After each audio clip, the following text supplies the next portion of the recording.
आदरणीय बंधुओं, माताओं व मेरी प्यारी बहनों, राधे राधे। आपका हमारे इस YouTube चैनल पर बहुत बहुत स्वागत है। बंधुओं, आज हम इस वीडियो में चैत्र नवरात्रि व्रत कथा को सुनेंगे, जिसे सुनने सुनाने से माँ भगवती की कृपा से समस्त सुखों की प्राप्ति होती है। कथा सुनने के बाद यदि आप हमारे चैनल पर नए हैं तो कृपया हमारे चैनल को सब्सक्राइब करें, बेल आइकन को प्रेस करें ताकि हमारी वीडियो की नोटिफिकेशन सबसे पहले आप तक पहुंचे। वीडियो को शेयर व लाइक भी जरूर करें। बंधुओं, नवरात्रे माँ भगवती को प्रसन्न करने के विशेष दिन होते हैं।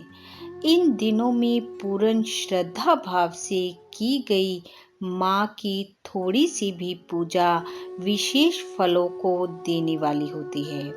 वर्ष 2021 में चैत्र नवरात्रों का प्रारंभ 13 अप्रैल दिन मंगलवार से हो रहा है और समापन 21 अप्रैल दिन बुधवार को होगा। बंधुओं, इस बार माँ भगवती अश्व यानी कि घोड़े पर सवार होकर आ रही हैं, जो कि सुख और समृद्धि का सूचक है। इसलिए पूर्ण श्रद्धा भाव से यथाशक्ति माँ की पूजा आराधना करें व माँ का आशीर्वाद पाएं। आज मैं आपको नवरात्रि की व्रत कथा सुनाऊंगी, जो कि इस प्रकार है। एक समय की बात है, गुरु बृहस्पति जी ने ब्रह्मा जी से प्रश्न किया कि हे द्विजश्रेष्ठ, मैं ये जानना चाहता हूँ कि आदि शक्ति जगदम्बा के नवरात्रि व्रत क्यों किया जाता है, इसे करने से किन फलों की प्राप्ति होती है, वे इसे किस तरह करना चाहिए और इस व्रत को पहले किसने किया था, कृपा कर विस्तार पूर्वक बताइए। ब्रह्मा जी बोले, हे बृहस्पति, तुमने प्राणियों के हित के लिए यह बहुत अच्छा प्रश्न किया है। जो मनुष्य श्रद्धा युक्त भाव से भगवती जगदम्बा का ध्यान कर व्रत व पूजन करते हैं, वे धन्य हैं। यह नवरात्रि व्रत सब कामनाओं को पूर्ण करने वाला है। इसे करने से निपुत्री को पुत्र, निर्धन को धन, कोढ़ी को काया और विद्या की चाह रखने वाले को विद्या तथा अन्य सुखों की इच्छा रखने वाले को सभी सुख प्राप्त होते हैं। माँ भगवती की कृपा से सभी विपत्तियों का नाश होता है और घर की सुख समृद्धि में वृद्धि होती है। वैसे तो नवरात्र व्रत यथाशक्ति सबको करने चाहिए, परंतु फिर भी कोई मनुष्य इस व्रत को पूर्ण रूप से ना कर सके तो उसे एक समय भोजन कर पूरे नवरात्रि माता के व्रत की कथा का श्रवण करना चाहिए। हे बृहस्पति, जिसने पहले इस महाव्रत को किया है, वह कथा मैं तुम्हें सुनाता हूँ, श्रद्धा पूर्वक सुनो। ब्रह्मा जी बोले, प्राचीन काल में मनोहर नगर में पीठित नाम का एक ब्राह्मण रहता था। वह ब्राह्मण भगवती जगदम्बा का भगत था। नित्य प्रति माँ की पूजा किया करता था। उस ब्राह्मण के सुमति नाम की अति संस्कारवान और सुंदर कन्या थी। वह कन्या अपने पिता के घर बाल्यकाल में अपनी सखियों के साथ क्रीड़ा करती हुई इस प्रकार बढ़ने लगी, जैसे शुक्ल पक्ष का चंद्रमा बढ़ता है। वह ब्राह्मण जब प्रतिदिन दुर्गा माँ की पूजा कर होम किया करता था, तो वह कन्या वहाँ उपस्थित रहती थी। एक दिन वह कन्या अपनी सखियों के साथ खेल में इतना व्यस्त हो गई कि वह पूजा में उपस्थित ना हो सकी। अपनी कन्या द्वारा की गई ऐसी गलती को देखकर ब्राह्मण को उस पर क्रोध आ गया और क्रोधित हो उसने अपनी कन्या से कहा, हे दुर्मति बुद्धि वाली, तूने आज भगवती का पूजन नहीं किया। मैं तुझ पर रुष्ट हूँ। अब मैं तेरा विवाह किसी कुष्ठ रोगी या दरिद्र व्यक्ति से करूँगा। पिता द्वारा कहे इन शब्दों से सुमति आहत हुई और अपने पिता से बोली, मैं आपकी कन्या हूँ, हर तरह से आपके अधीन हूँ। जिससे आपकी इच्छा हो मेरा विवाह कर देना, पर मुझे वही मिलेगा जो मेरे भाग्य में लिखा होगा। मुझे ये पूर्णतः विश्वास है।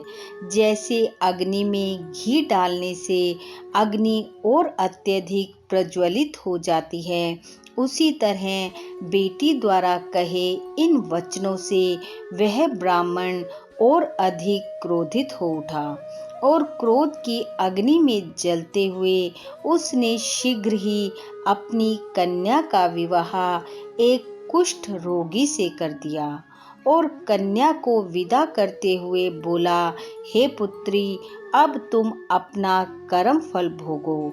देखे भाग्य के भरोसे रहकर तुम क्या करती हो। वह कन्या ऐसा पति पाकर दुखी थी, पर ये सोच भाग्य के लिखे को कोई नहीं मिटा सकता। इस तरह अपने दुख का विचार करती हुई वह अपने पति के साथ वन में चली गई और वह रात्रि उन्होंने बड़े कष्ट से व्यतीत की। उस गरीब ब्राह्मण बालिका की ऐसी दशा देख देवी भगवती उसके पूर्व पुण्य के प्रभाव से वहां पर प्रकट हुई और कहा, पुत्री, मैं तुम पर प्रसन्न हूँ। तुम जो चाहो मुझसे मांग सकती हो। एकाएक अपने सामने दिव्य प्रकाश रूपी शक्ति को देख वह हाथ जोड़कर खड़ी हो गई और बोली, माँ, आप कौन हो और मैंने ऐसा कौन सा पुण्य कार्य किया है जिसके वशीभूत आपकी कृपा मुझे प्राप्त हो रही है। कन्या का ऐसा वचन सुन माँ ने उसे दर्शन देते हुए कहा, मैं आदि शक्ति भगवती शिवा हूँ। मैं तुझ पर तेरे पूर्व जन्म के पुण्य के प्रभाव से प्रसन्न हूँ। तुम जो चाहो मुझसे मांग सकती हो। कन्या ने हाथ जोड़कर माँ से पूछा, माँ, मैं पूर्व जन्म में कौन थी और मैंने ऐसा क्या किया था जो आपकी कृपा मुझे प्राप्त हुई। माँ ने कहा, सुनो, पूर्व जन्म में तुम एक निषाद अर्थात भील की स्त्री थी। तुम अति पतिव्रता व मुझ में आस्था रखने वाली थी। एक दिन परिस्थितियों के वशीभूत होकर तुम्हारे पति निषाद ने चोरी की। चोरी करने के कारण राजा के सैनिक उसके साथ साथ तुझे भी पकड़ कर ले गए और ले जाकर कारागृह में डाल दिया। वहां पर तुम दोनों 9 दिन तक रहे। वहां ना तुम्हें भोजन दिया गया और ना ही जल। वह समय मेरे नवरात्रों का था और कुछ ना खाने पीने के कारण तुम्हारे द्वारा मेरे व्रत हो गए। हे पुत्री, उस समय तुमसे जो व्रत हुए उसके प्रभाव से प्रसन्न होकर मैं तुझे मनोवांछित वर देती हूँ। तुम्हारी जो इच्छा हो वह मांगो।